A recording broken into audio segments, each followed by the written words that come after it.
Olá, meus irmãos, eu sou o PH Pereira e este é o canal Mergulhando nas Escrituras. Um dos textos bíblicos mais usados pelos arminianos a fim de defender a expiação universal de Cristo, ou também conhecida como ilimitada, é exatamente o texto da segunda carta de Pedro 3:16.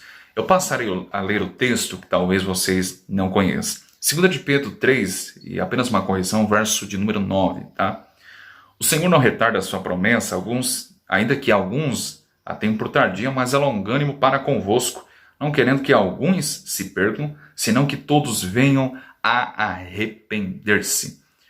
O texto indica que a salvação é para todos os homens, sem exceção. Atente para o contexto. No início da carta de Pedro, no capítulo 1, verso 1, o apóstolo Pedro, ele declara quem são os destinatários dessa carta. Vamos para o contexto, ok? 2 de Pedro 1:1 diz assim: Simão Pedro, servo e apóstolo de Jesus Cristo. Aqui ele está se identificando como sendo o próprio autor desta carta, ok? Ele está dizendo que ele, Pedro, é o autor desta carta, o autor original. E ele continua: Simão Pedro, servo e apóstolo de Jesus Cristo. Apenas um detalhe curioso e interessante, não é? Há algum tempo, antes mesmo de haver essa promulgação e a chegada dos meios de comunicação e facilitar o nosso diálogo, o nosso contato com pessoas que estão lá do outro lado do mundo, não é? Vocês sabem perfeitamente que as pessoas se dialogavam e quando queriam uma resposta de alguém, elas se conversavam por meio das cartas. Quando a carta estava escrita, pronta, ela colocava o nome no finzinho da carta, não é? Quando a pessoa lia a carta, ela entendia que veio, por exemplo, do João ou da Maria. No século I, quando as cartas eram enviadas, endereçadas a alguém, não era dessa forma. O nome não chegava no fim da carta, mas chegava no início. É por isso que Pedro, por isso que Paulo e os demais escritores bíblicos, eles sempre iniciam a carta, né, para que a pessoa que a recebesse entendesse quem era o autor original, quem escreveu a carta. E por isso que Pedro se identifica aqui colocando seu nome. Ele continua: aos que conosco alcançaram fé igualmente preciosa pela justiça do nosso Deus e Salvador Jesus Cristo. Percebe que ele está dizendo para quem a carta foi escrita? O apóstolo Pedro diz assim: aos que conosco alcançaram fé igualmente preciosa pela justiça do nosso Deus e Salvador Jesus Cristo. Quem são os destinatários dessa carta? São todos os homens sem exceção? Não, são aqueles que alcançaram a fé, igualmente preciosa pela justiça do nosso Deus e Salvador Jesus Cristo. Não são todas as pessoas. Percebe que Pedro não está falando aqui para pecadores, para não eleitos. Ele não está falando aqui para ímpios. Ele está escrevendo aqui para a igreja. Ele está dizendo para aqueles que alcançaram a fé. No capítulo 3, e nós já vamos analisar o verso 9, no verso 1 do capítulo 3, Pedro diz assim: Amados, escrevo-vos agora esta segunda carta, em ambas as quais desperto com exortação o vosso ânimo sincero. Percebe a expressão inicial? Amados. Mais uma vez ele está falando com os salvos, com eleitos, com crentes e com a igreja. Não com todos os homens, não com ímpios. Ele diz assim: amados. Agora, olha o verso 9. O Senhor não retarda a sua promessa, ainda que alguns a tenham por tardia, mas é longânimo para convosco. Preste bem atenção que, mais uma vez, Pedro não está se referindo a não cristãos, mas a cristãos. Observe a expressão: ele é longânimo para convosco. Ele está falando apenas com a igreja e não com todos os homens, sem exceção, não com ímpios.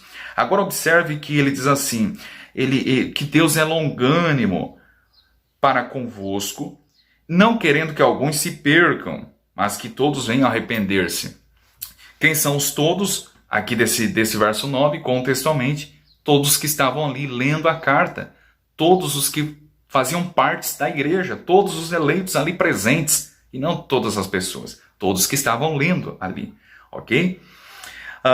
Mas o texto diz que ele não quer, Deus não quer que alguns se percam. Será que o texto está falando em perda de salvação? É claro que não, porque daí ia contraditar o ensino geral da Escritura, não é? Que a nossa salvação está segura em Deus, nós temos a vida eterna em Cristo. Pega a Bíblia, faça algumas correlações de textos e você vai entender perfeitamente que a salvação está segura em Cristo, ok?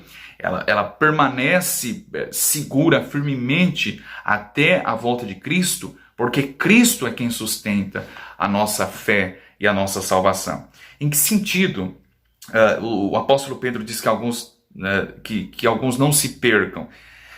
Essa palavra perder aqui no texto, a palavra grega é apolimí, ok? É a mesma palavra grega apolimí usada por Paulo, por exemplo, em Romanos 14:15, que em ambos os textos, tanto aqui em 2 de Pedro 3:9, quanto Romanos 14:15, não indica perda de salvação, tá? Mas esse perder aqui nós devemos olhar para o contexto. E quando falamos em contexto, a título de curiosidade, há 3 tipos de contexto, guarde isso. Primeiro tipo de contexto, contexto imediato, onde a resposta para o texto em análise está no mesmo verso que nós estamos lendo. O segundo tipo de contexto é o contexto próximo, onde a resposta para o texto em análise está em versos anteriores, posteriores, ou capítulos anteriores ou posteriores do capítulo analisado. E existe um tipo de contexto, um terceiro, que é chamado um contexto remoto, onde a resposta não está no mesmo verso, não está em versos anteriores, posteriores ou em capítulos, mas está em outro livro da Bíblia. Mas veja bem, porque nós temos aqui um tipo de contexto chamado contexto próximo.